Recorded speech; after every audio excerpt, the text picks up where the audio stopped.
এক পীড়িতি ভবানীর সনে করেছিল পঞ্চাননে, নাম রহিল ত্রিভুবনে কিঞ্চিৎ ধ্যানে মহাদেব সিদ্ধি। মহাদেব বা শিব আজন্ম সাধনা করেছেন কেবল ভগবতীর প্রেম লাভ করার জন্য, আর ভগবতী সাধনা করেছেন মহাদেবের প্রেম লাভ করতে। হরের বাসনা পার্বতীর দাস হতে এবং পার্বতীর চাওয়া কেবল হরের দাসী হতে। দাস আর দাসী হওয়াতেই যে সাধনার পরিপূর্ণতা, কেবল তা ওই দুজনেই বোঝেন।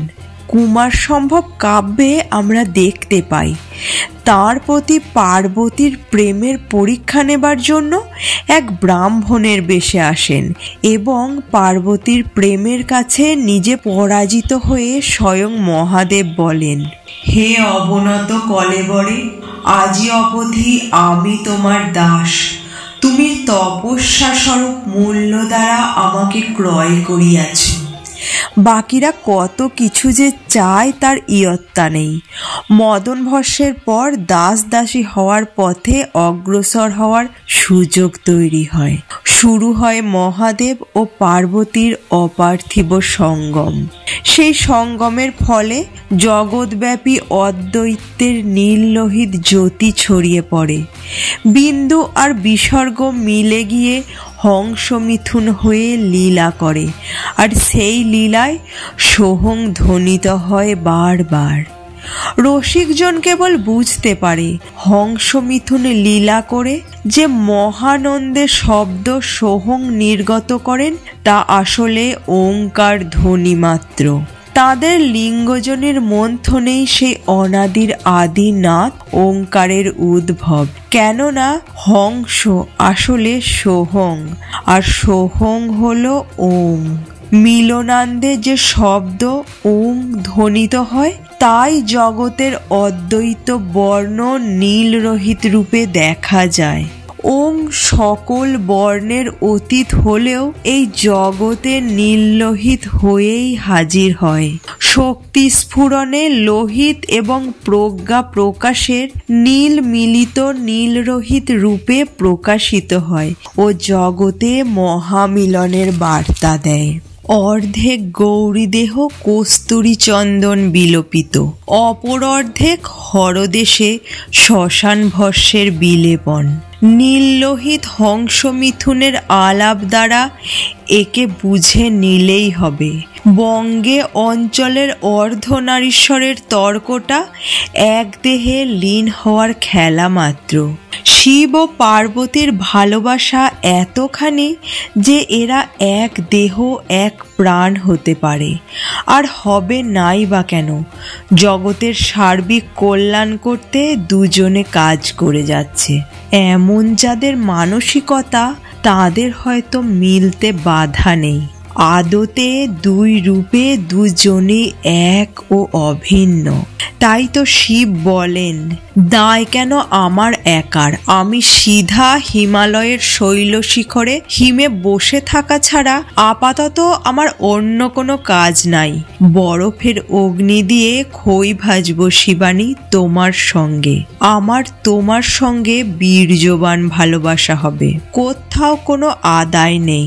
এখন আমার শুধু ল্যাংটা হয়ে আদি ও অনাদিব্যাপী শূন্যে ঝুলে থাকা, শুধু শিবানীর জন্য, কেবল তোমার জন্য বারবার সমতল ছেড়ে হিমালয়ে ফিরে আসি। নির্গুণ নিষ্কাম শূন্যে একটি বিন্দুর সন্ধানে ফিরে যাই। দীর্ঘ নাই, প্রস্থ নাই, আপন অবস্থানটুকু নিজে চিহ্নিত করব বলে শিব হই। আমি পারি, আমি শিব, অনন্ত বিশ্বব্যাপী শিবানীর তস্যাতস্য দাস। আমি মাথা তুলেছি হিমালয়ে, পলিতে কাদায় তোমার লজ্জা হয়ে ছড়িয়ে গিয়েছি সমতলে, কিন্তু বঙ্গোপসাগরে আমি সেই নুনের ভাণ্ড ধরে রেখেছি গঙ্গা, যমুনা আর সরস্বতীর। ইরা, পিঙ্গলা ও সুষুম্না হয়ে যে কুণ্ডলিনী ধারা তোমার ত্রিবেণীতে মিলিত হয়েছে, শিবানী শিবানী, আমি সেই ত্রিবেণীর বন্দনা করি। মৃত্যু ভয়ে ভীত দেবতারা অমৃত চেয়েছিল শিবানী, অথচ তারা নাকি দেবতা, কিন্তু তারাও অমর হতে চায়। যখন সমুদ্র মন্থনে বিষ এলো, ওই দেবতারা প্রাণ ভয়ে পালালো, আর তখনই বিষ ও অমৃতের মাঝে ঠিকই এসে দাঁড়ালেন তোমার শিব, জগদীশ্বর মহাদেব। জগৎকে বিষ ও বিষ পতনের প্রলয় ও ধ্বংসের হাত থেকে রক্ষা করবার জন্য অমৃত জ্ঞানে তিনি পান করলেন সেই গরল। দৃশ্য ও অদৃশ্য সকল প্রাণ ও অপ্রাণীবাচক সৃষ্টি উভয় রক্ষার সেই অপূর্ণ বিষ পানের মুহূর্ত। শিবানী, আমি সেই অমর দৃশ্যের বন্দনা করি। বিষের জ্বালায় শিব নীলকণ্ঠ দিশেহারা তখন নিজের হিম ঠান্ডা শরীর দিয়ে যে সরীসৃপ তার গলা লতিয়ে ধরে রেখে সেই জ্বালা উপশম করে, আমি সেই নাগেশ্বরের ফণার দিকে নিষ্পলক তাকিয়ে আছি কোটি বছর মোহবিষ্ট হয়ে। নীলকণ্ঠের গলায় যিনি মালা, শিবানী, আমি সেই শীতলতনু বিষধরের বন্দনা করি।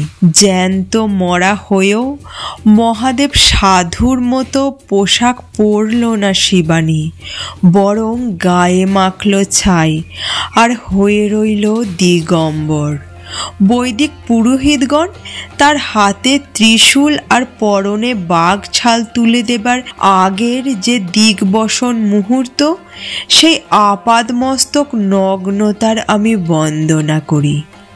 আমি শিশুর মতো পরিধানহীন উলঙ্গ হয়ে তোমার কাছেই ফিরে এসেছি আবার।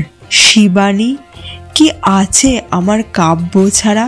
আছে এই একটি চিহ্ন সর্বস্ব শব্দ, ওং অক্ষর, যাদের ভাঁজের মধ্যে আমি বামন হয়ে চাঁদ ধরার স্বাদ করি। ধরে ফেলতে চাই তোমাকে, তোমার নামও অস্পষ্ট। সব গল্প শুনি পথে বেরিয়ে পড়েছি আবার। গল্পের ভেতর গল্প হয়ে হেঁটে যাচ্ছি, চলে যাচ্ছি পুরাণ থেকে পুরাণে।